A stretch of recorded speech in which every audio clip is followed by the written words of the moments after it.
Yeah, I understand. Now I see that between the co-wives series, but even, excuse me, some Twitter posts and some Instagram posts, you speak on a little bit still on having a co-wife, uh, Mm-hmm.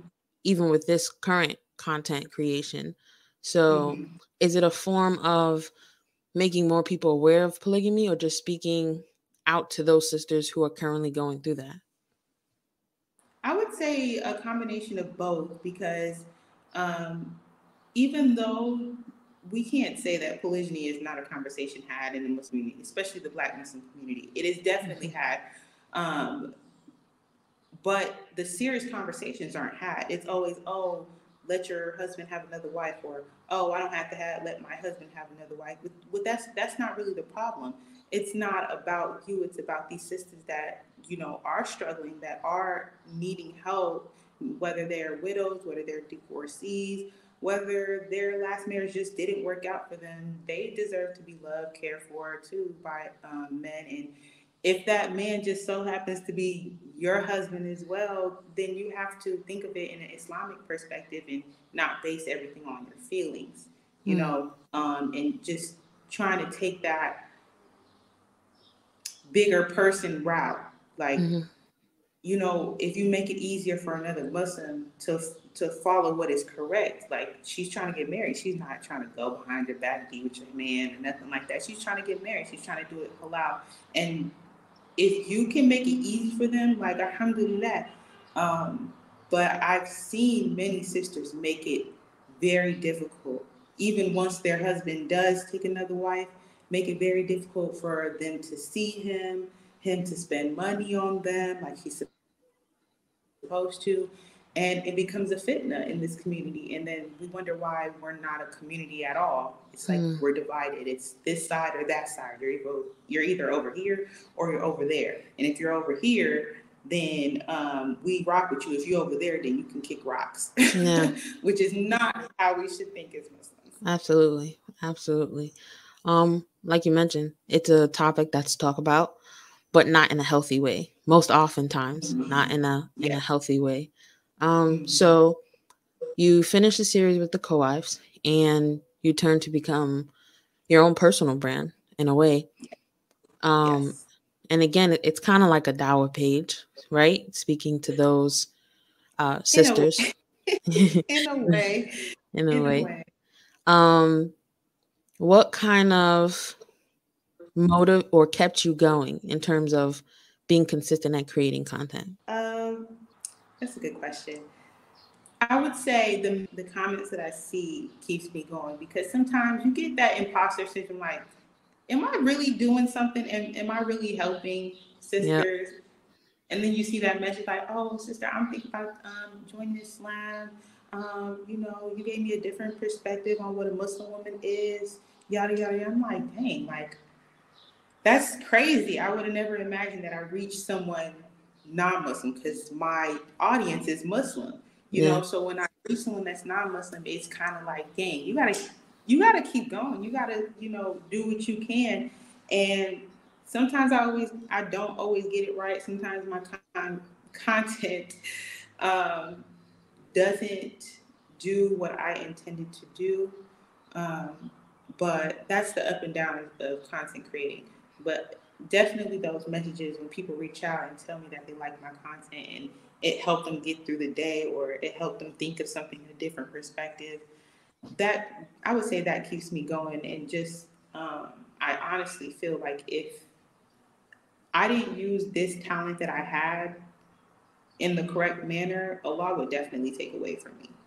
I, Mm. I believe that if I wasn't doing it right or I wasn't supposed to be doing it this way, I feel like Allah would have took it away from me or put me in a position where it wasn't successful because this is the second Instagram page that I've made, and I'm almost to 10,000. The previous one that I Alhamdulillah. changed into the Baytuni Sad page is currently Mm. at 12,000, and I've done it multiple times. This is actually bad that I do this, but I've done it multiple times on TikTok. Like right now, I'm on my third TikTok page because I deleted my last one and then started a new one. And before that, I deleted that one and started a new one. But every single time, I get the same response. Now, why did you go back and forth with the deleting and restarting? Again, with the imposter syndrome, and then people would, I do get negative feedback from people that they said, like I said before, getting certain videos wrong or maybe rubbing people the wrong way. Some people feel as though in some of my videos, even though I'm trying to make it relatable, they see it as a version of mocking Islam. Like,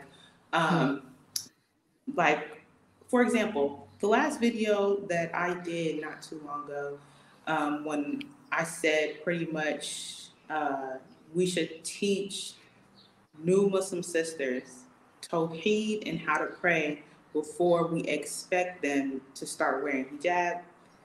When I tell you, so women and men were not just on TikTok, but on Instagram were like pushing me back on that. Like, no, you're wrong.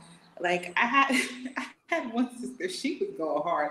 You know, may Allah reward her. But she said, well, it was easy for me, so I don't understand why it would be hard for anyone.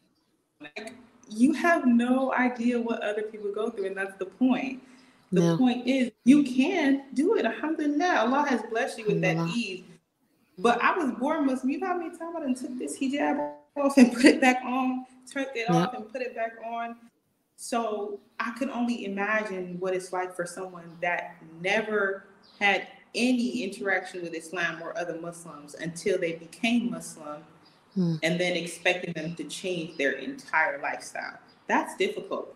Yeah. That takes patience. That takes time. And unless you have a sturdy foundation of your understanding of Islam, your understanding of Allah, and an understanding of what hijab is, and not just a scarf or a piece of cloth that you put on,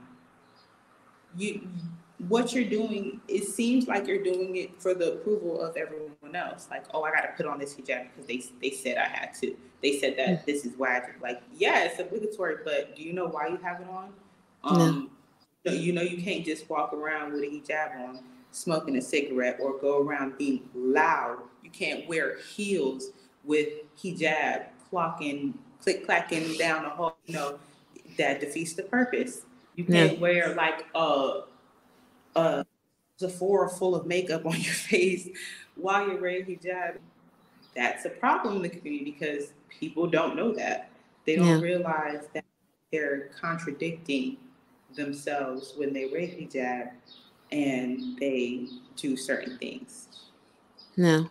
And when I seen that post that you made, I was confused on why it would be such an argument, but I suppose maybe people feel like moving sisters quicker to cover them with the hijab is better in the long run. And I understand that side, but I also heard once in someone mentioning the fact of how can you grow in your relationship with Allah if you don't know him or you don't understand him.